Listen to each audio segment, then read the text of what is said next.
Hi guys, so I just wanted to quickly shoot this video finally, which is traveling with a baby under 6 months old. And the reason I've not been able to do it until now is because firstly I was traveling myself, and then I fell sick, and then Myra fell sick, and Pratik is sick as well. So it's just been crazy, but I finally found some time today and I can speak because my cough's getting better. So I thought, let's just do it. So this was a highly requested video. I guess a lot of you had questions on what my experience was like to travel with Myra, especially because she's just turned 6 months. So of course, there's a lot of questions. So let's see if I can do justice to all the questions that were asked.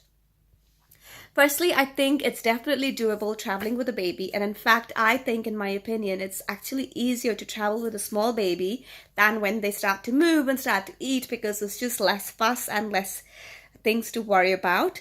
And it only works if you think the experience is worth the effort, because it's definitely a lot of work. There's a lot of planning and preparation that you must put into this whole traveling with a baby thing. So only do it if you really enjoy the experience of travel and it's worth after all the hassle that you have to go through.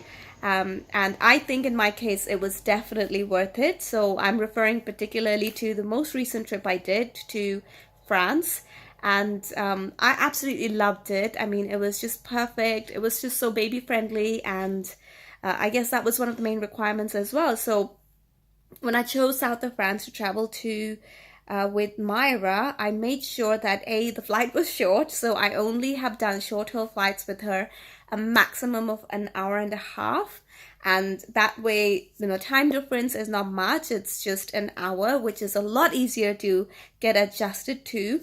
And the weather was amazing, and I knew it was baby friendly, so it was just perfect. So yeah, definitely do it, but make sure that, of course, you're ready to do advanced planning and preparation, because you've always got to stay one step ahead at all times. So always plan ahead, think ahead what you might need in the future, what the baby might need. Of course, you've got to pack all of those things with you. So I pretty much packed 80% of Myra's stuff from here. So her toys, her bedding, her, everything that I thought that was quite familiar to her, because I'm going to be removing her from all her familiar, comfortable surroundings, putting her in an unknown place. She's going to be surrounded by so many new things, new places, new people. So I just wanted to make sure she has her comfort, like toys and bedding and sheets and that kind of stuff.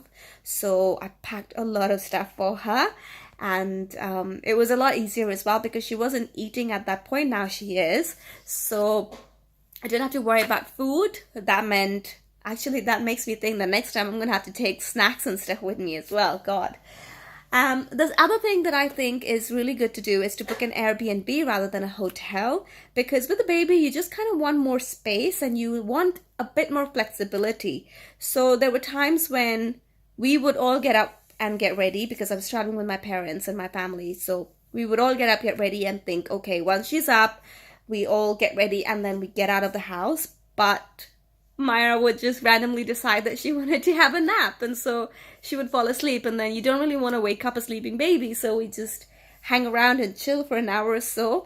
And in that time someone got hungry, so we just make some eggs for breakfast. So it just gives you a bit more flexibility. In a hotel, I think you just get a bit restricted and limited into that tiny space, or a big space if you can afford one. But I just think an Airbnb is a great option if you're traveling with a baby.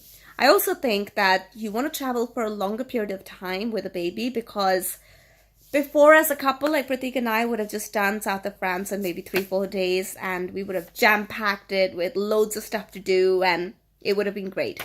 But with a baby, you can't do that, because you have to give them time to sleep, to wake up, to change them, to bathe them, to get back home in time for the bedtime routine and all of that stuff. So it does slow you down considerably, and you definitely don't want to rush traveling with a baby. So we went there for 5 days or 6 days, which was plenty of time, but we still did not see everything that we had thought we would be able to see, because there were times when we had to make a U-turn and come right back because we were road tripping. So yeah, we were thinking we might do another town today, but then we had to come right back because it just wasn't working out with Myra that day. So you've got to have a lot of patience and be ready to be super flexible when traveling with a baby.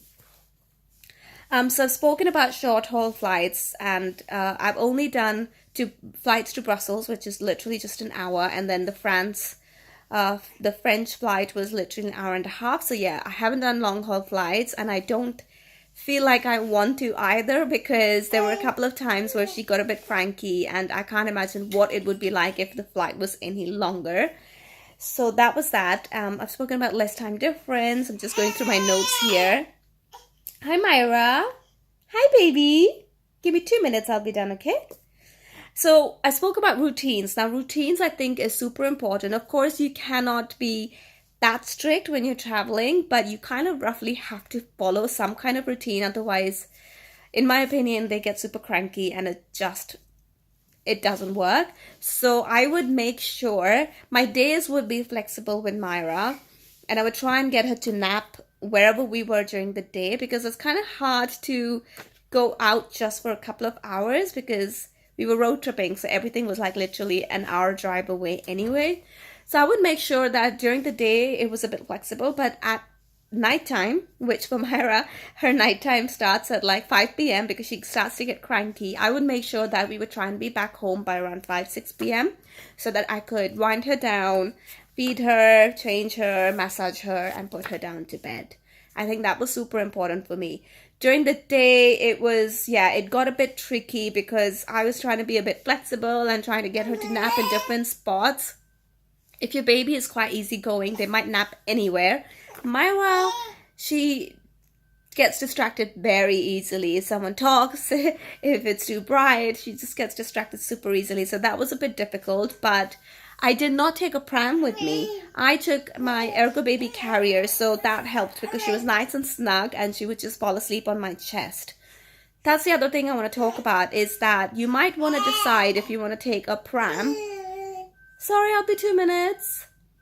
Do you want to take a pram with you, or do you want to just take a carrier? So again, in my opinion, because I was just going to Brussels to be with my family, I did not see the point of taking a pram, although I definitely see an advantage of carrying a pram with you if you're traveling away from home. So I think in France it would have been helpful, but then again, it's kind of give and take, because the villages in France were a bit hilly and stony. Hang on, let me just grab her and then continue the video. Say hi. Hello, who is it?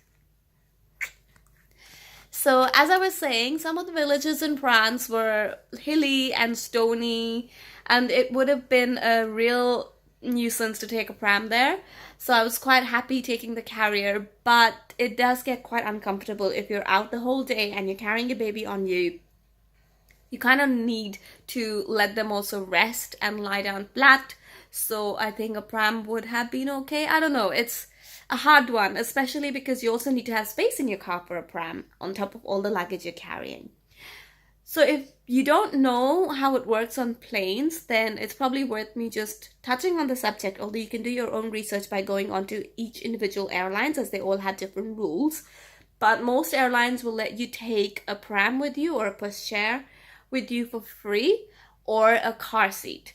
And I think it's an option, it's not both, it's one or the other.